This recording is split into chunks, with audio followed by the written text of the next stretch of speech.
And in this context of deregulation, especially the closure of marketing boards and privatization of sectoral cooperatives, we've seen vertical integration and the emergence of big food, the growing dominance of just a handful of powerful corporations in inputs, processing, and retail, and to a lesser degree in primary production, alongside financialization, the key moment of which was the creation of a futures market in staple commodities. So contrary to the predictions of the World Bank, whose proposals for rural restructuring informed the deregulation plan of the 1990s, these policy reforms neither lowered barriers to entry for small farmers nor lowered the price of food. Instead, we've seen widespread collusion and cartels in key sectors like fertilizer, seed, poultry, milling, bread, and retail, due to the concentrated structure of the food system itself and the industrial farming models premised on input and capital-intensive production. So state responses to big capital have not been to confront it, but in practice to accommodate it and even support it, despite the creation of a competition commission by the state that has a limited mandate to investigate anti-competitive behavior. So it seems that the South African state assumes that capitalist agriculture will produce cheap food, despite the evidence, or at least is unwilling to move against big capital in the food sector. The state is supportive of large-scale commercial agriculture and deals only with distortions through cartel behavior and its influence on pricing, but not the fundamentals of the structure of the economy and of capitalist agriculture.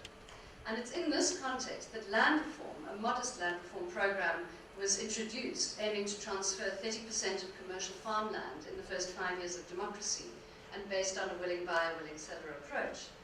And this program had the objective of providing for the expansion of family-based smallholder agriculture, but has morphed profoundly over the past 20 years into something quite different. Instead, we see a less than half-hearted attempt to direct limited resources, less than 0.5% of the national budget, towards enabling a very narrow stratum of black commercial farmers, in fact, often urban business people, to form joint ventures with agribusiness. So in a growing proportion of cases, black people neither get rights to land nor control how it is used, but serve as shareholders in corporate enterprises. This is profoundly a process of land reform being hijacked from its original purpose of challenging existing structures of land ownership and control and their resulting patterns of accumulation. In a sense, it seems to be the normalization of the land reform agenda within the wider political economy. So let's talk about the region.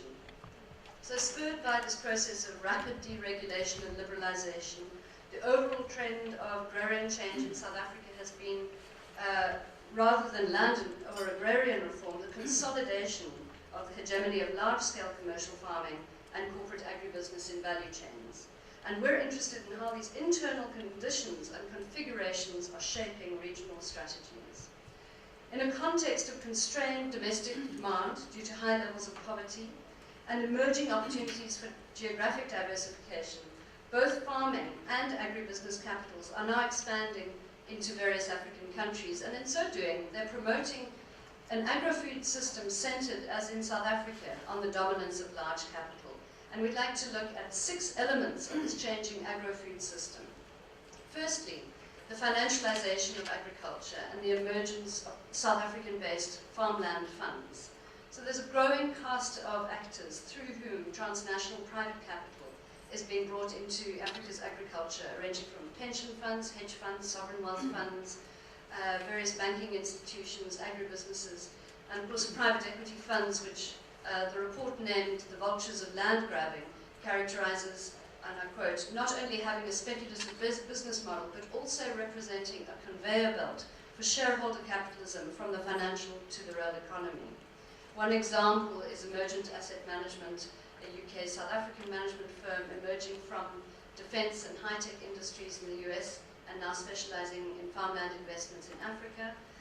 There's also South African, more homegrown versions of these funds from within South Africa, from within our insurance and finance industries, such as UFF Agri-Asset Management, taking, as it says, advantage of Africa's enormous untapped agricultural potential, And they, of course, like many others, have both internally focused farmland funds within South Africa, as well as regional funds through which South African and global capital can invest. And there's a variety of others, including Platisa. I think Ward Ansu will address these in the next session. Second, there are more traditional forms of finance, both state and private finance, among which are Standard Bank and ABSA, themselves transnationalized. Then there's the agribusiness sector. There's AFRI as a key player, a privatized state farming cooperative, which has absorbed other former cooperatives and reinvented itself as a leading agribusiness in inputs, including through a continent-wide license to sell John Deere tractors, and the main source of finance and logistics for many of the South African farmland investments. Now in finance, the state, the South African state, has made significant efforts to smooth the path of capital. A month before the BRICS summit in 2013, Finance Minister Pravin Gordhan announced the relaxation of foreign exchange controls, applying, as he pointed out, especially to BRICS countries who might wish to use South Africa as a gateway to the rest of the continent in view of opportunities to be seized there. These were explicitly punted as gateway to Africa reforms and enable investments both from and via South Africa to follow simpler rules to reduce the cost and time of doing business in Africa.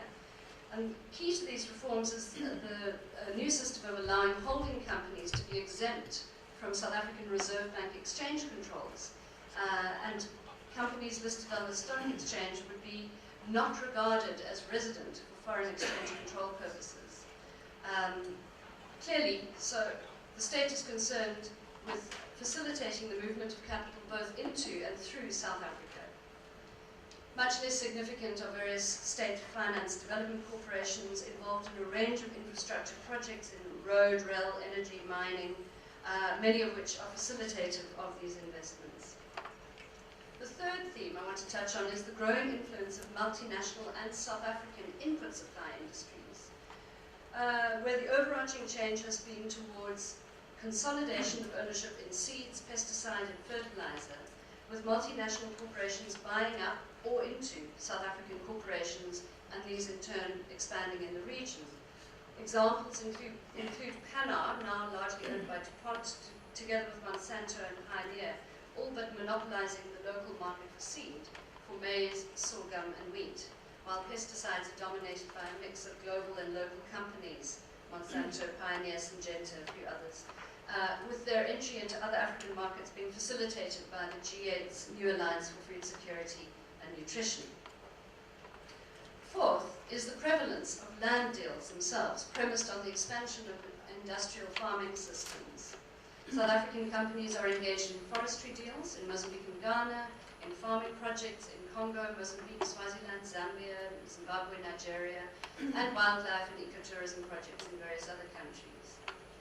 Now, the Commercial Farmers Union, Agri South Africa, has its own Africa Policy Committee, which reports that it has created an investment platform named Agri All Africa to facilitate these deals elsewhere on the continent, and is involved with both going on state visits with the head of state of South Africa across the continent, but also bringing other ministers from other countries to South Africa to broker deals.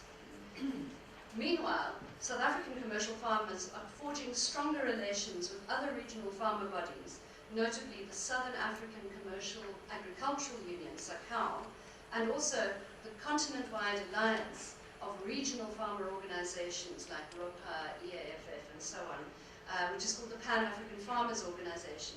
And astonishingly, Agri South Africa's chief land deal negotiator, Theo Diaka, is now president of both the regional and the continental organization.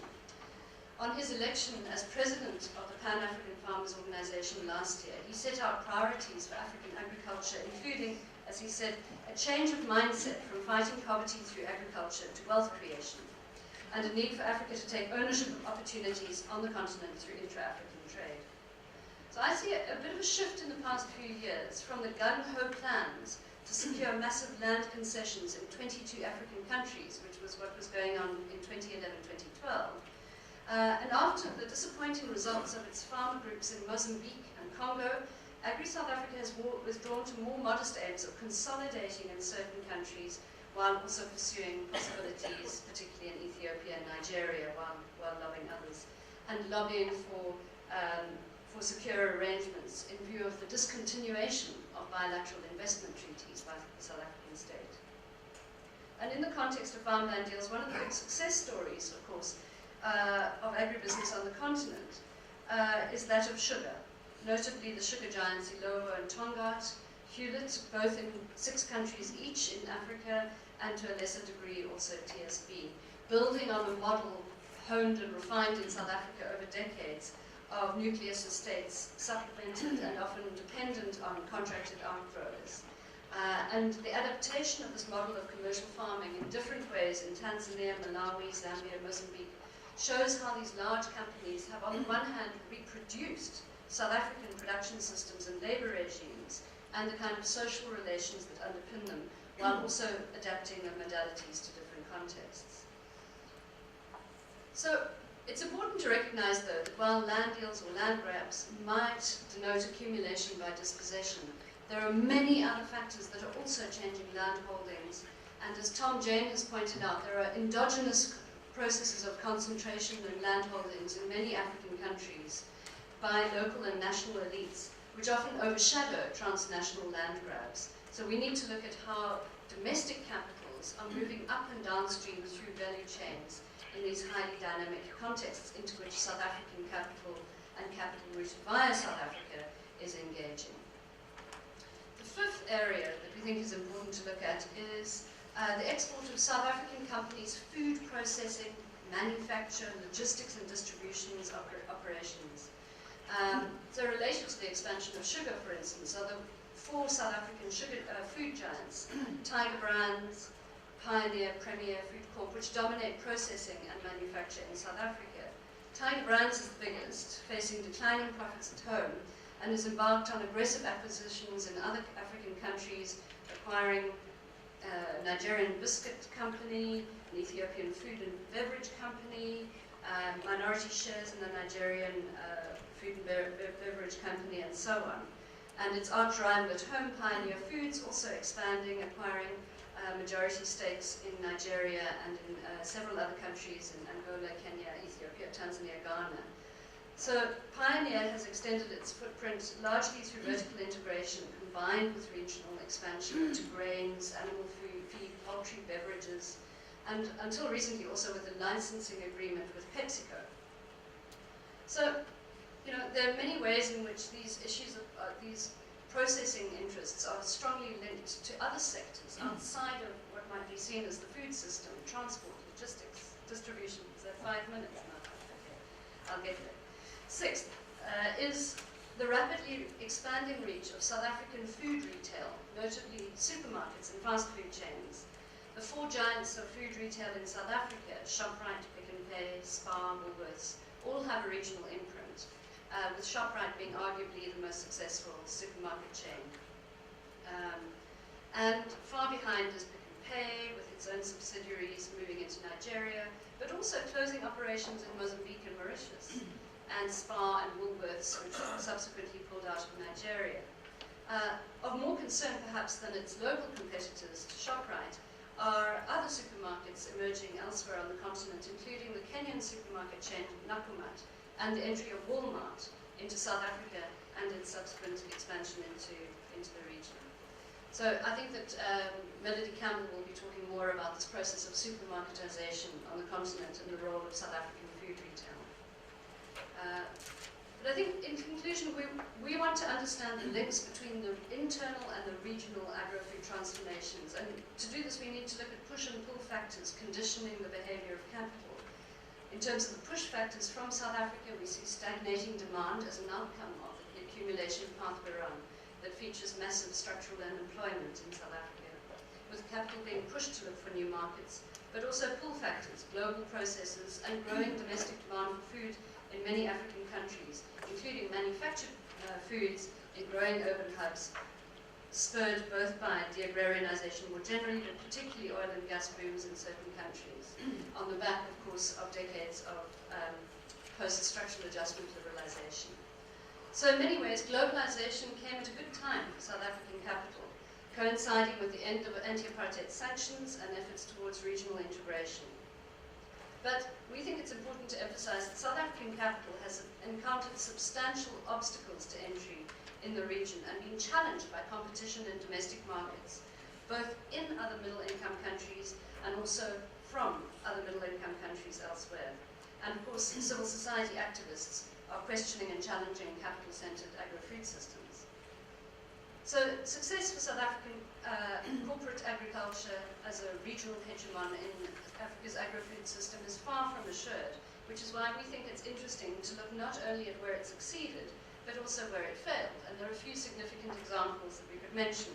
Dangote flour mill in Nigeria, owned by the wealthiest man on the continent, where Tiger Brands acquired a majority shareholding, which was not profitable, lost a quarter of its market value. There's ShopRite in Tanzania, which withdrew, bought out by Nakumatt, Woolworths withdrawal from Nigeria, and